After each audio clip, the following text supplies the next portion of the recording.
Hey everybody, Aaron Rift here from NoDQ.com to talk about the greatest factions in wrestling history. A faction would consist of 3 or more people together as a unit. I asked people on Facebook and Twitter for their input, and what I've done is I've come up with my top 10 factions of all time, and in this case I put them in order. So let's start off with the Dangerous Alliance. In my opinion, one of the great factions of the early 1990s and the 90s in general, because I think the Dangerous Alliance was one of the few factions that spanned from various promotions. Paul Heyman was always the leader. He had a Dangerous Alliance in the AWA. He had one in ECW, of course. And then he had the one in WCW, which I think is the most well-known version of the group. You had a lot of great talent in that faction. You had a young, stunning Steve Austin. You had Arn Anderson. You had Rick Rude. I mean, the Dangerous Alliance was a tremendous heel faction and one of the best parts of WCW in the early 1990s. And there weren't that many great moments, but I think the Dangerous Alliance was definitely one of the top factions of that period. Next up is the Main Event Mafia. TNA has had a lot of factions over the years. Some of them good, most of them bad. But I like the Main Event Mafia. I think that the Main Event Mafia was perhaps the most successful faction in the history of TNA. Now, granted, it didn't really lead to any new stars being created, which I think would have been the ultimate goal. You have a faction of all world champions, main event superstars, and you could use these guys to help elevate some younger talent. Didn't really happen in this case, but I really liked the group. I thought that the group had a lot of credibility. You had Kurt Angle as one of the leaders and Sting as the other leader. So right there, you have a lot of credibility and 2 of the top superstars in history. You had Kevin Nash, you had Booker T, and then they even brought in Samoa Joe at one point. So don't forget about Scott Steiner, of course. Scott Steiner was just extremely entertaining, and Booker T as well. There was one episode of Impact where they took over the show, and Scott Steiner was doing announcing, and Booker T was doing commentary. I mean, it was great stuff. It was actually some of the most entertaining segments in TNA history, and also the ratings did go up a bit. I mean, when you look at the ratings pattern in TNA, I mean they were doing 1.2, 1.3s even, which for TNA was high, and it was probably the peak of TNA as far as business goes. I mean, they were on the road doing pay-per-view events, and they were drawing fairly well. They were doing 4,000 to 5,000 people, which for TNA standards is good. I think the Main Event Mafia did have some mild success for TNA, and people still talk about the group, and Kurt Angle is bringing it back here in 2013. So the Main Event Mafia might still be able to make more of an impact in the years to come. Who knows? The Nation of Domination, and the Nation had different versions. The first one was with Farouk, and he had Crush and Savio Vega as part of his group, and then they all split off, and Savio formed his own group, and Crush formed his own group, and then Farouk had to make a new nation, and that's when you had the Godfather come in, and Mark Henry, and of course, The Rock. The Nation of Domination, was the beginning of The Rock's rise, and where he really started to develop his character.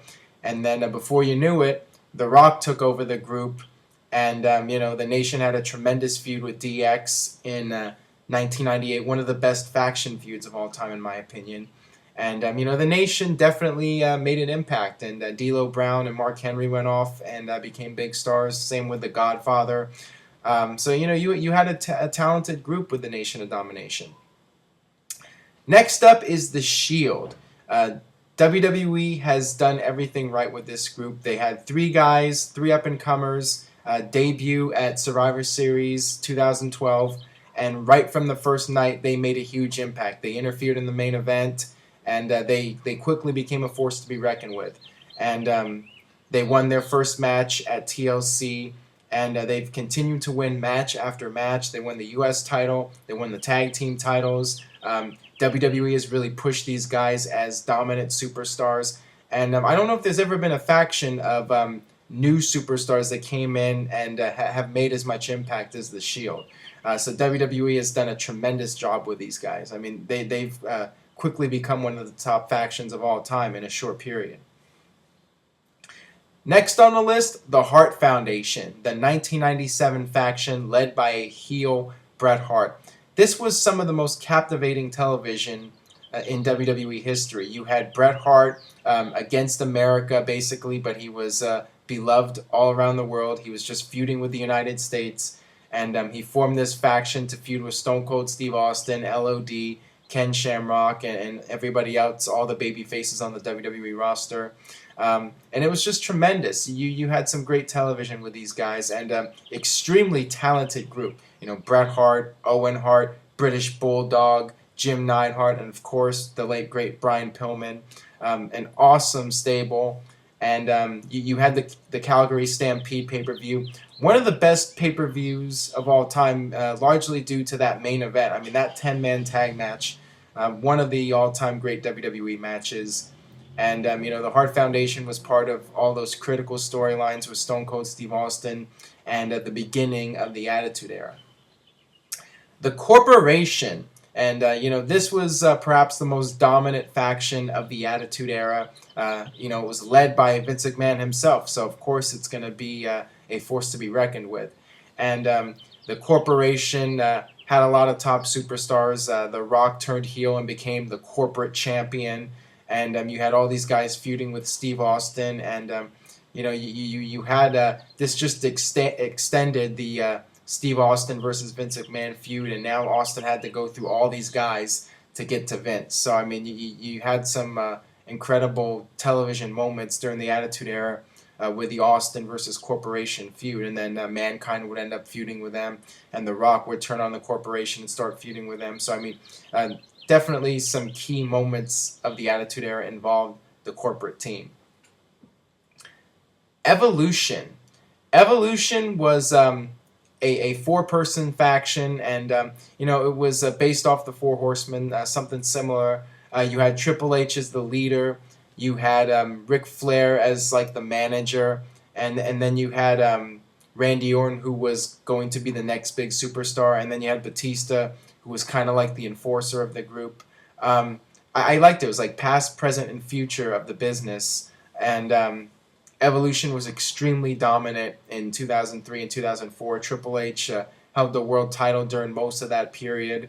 And you saw the rise of two new superstars in Randy Orton and Batista.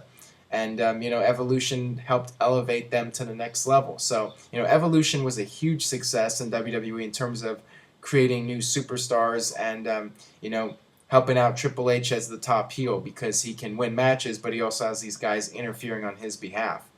So Evolution was great, and you ended up with some great feuds as well. You got Triple H and Batista, and that match at WrestleMania was one of the most watched pay-per-views of all time from WWE. So I mean, it was a huge box office success. All right, we're now down to the top three factions in wrestling history, in my opinion at least. And I think most people would agree with me on these top three. I think it's just a matter of the order that people are going to debate about. My number three is the Four Horsemen. Without the Four Horsemen, you wouldn't have number one or number two, and most of the other factions probably wouldn't have existed as well. When factions are created, they normally look at the Four Horsemen as the blueprint. The four Horsemen were the first major faction of their kind. They were the cool heels. They were the guys that you wanted to be like. And you had Ric Flair as the leader. You had Arn Anderson often as the enforcer. And then you had several other guys that would come in and out of the group. Most notably Barry Windham and Tully Blanchard. And you had Sting and Lex Luger in there. And then in later years you had Chris Benoit. And Brian Pillman. So there were a lot of talented people in the Four Horsemen, and that's what made their faction so legendary, because it was truly a superstar faction where all the people involved were big stars and were crucial to the group's success, except for when you had Paul Roman in it, of course. But besides that, I mean, the Four Horsemen, had so many memorable moments, feuding with the baby faces in WCW and the NWA. And like I said, they were the blueprint. They were the first of their kind, and the most influential faction of all time, I think. Number two is D-Generation X. D-Generation X was basically WWE's answer to the NWO. But DX was just so unique, and they did their own thing. You make the rules, and they break them. You had Shawn Michaels, Triple H, Chyna, and at first Ravishing Rick Rude as part of the group. And this was when WWE was starting to move towards the Attitude Era, and DX was really at the focal point of the Attitude Era movement. They were doing things that were unheard of on WWE television or any wrestling television show. Shawn Michaels would moon the crowd. They did the crotch chops. They made all the sex jokes. And, they got in the face of authority, like Sergeant Slaughter. They did all these things to piss off Sergeant Slaughter and Vince McMahon. And Shawn Michaels just went out there and trash talked like nobody else could. And then you had other versions of DX over the years. You had X-Pac come in and make a huge impact right away as a new member of DX. You had the New Age Outlaws, and they brought a ton of credibility to the WWE Tag Team division. And then you had Triple H leave the group. He came back, and then you had the DX reunion in 2006 with Shawn Michaels and Triple H, and a new generation of fans got to see all the wacky antics of DX. And then they brought it back again in 2009. Wasn't the best version of DX, especially the stuff with Hornswoggle. But, DX is still one of those factions that, they have legendary status. So whenever DX comes back, the people are going to bring out the old DX shirts and hold up the glow sticks and just relive the great moments. And finally, in my opinion, the number one faction in wrestling history is the NWO. The NWO did more to change the business, I think, than any other faction, and they made more of a global impact than anybody else. I mean, they really changed the face of the wrestling industry, and a lot of it was, first of all, it was built around Scott Hall and Kevin Nash invading WCW from WWE and having this outside group, and this was something that was never done before in United States wrestling, at least. Where you had these guys that weren't part of the company coming in and trying to take over. So it was something new to wrestling fans to see this group come in. And then you had the Hulk Hogan heel turn. Hulk Hogan, arguably the biggest name of all time, finally turns heel and tells the fans to stick it. And he joins this outlaw group, this outsider group. And then you had the music. Everybody loves the NWO music. They had the black and white merchandise, and this was really the beginning of the black T-shirts. I mean, wrestling over the years has always had mostly black T-shirts, and it started with the NWO, made it very trendy. And, Austin 316 with the black T-shirt came shortly afterwards, DX with the black T-shirts, so on and so forth.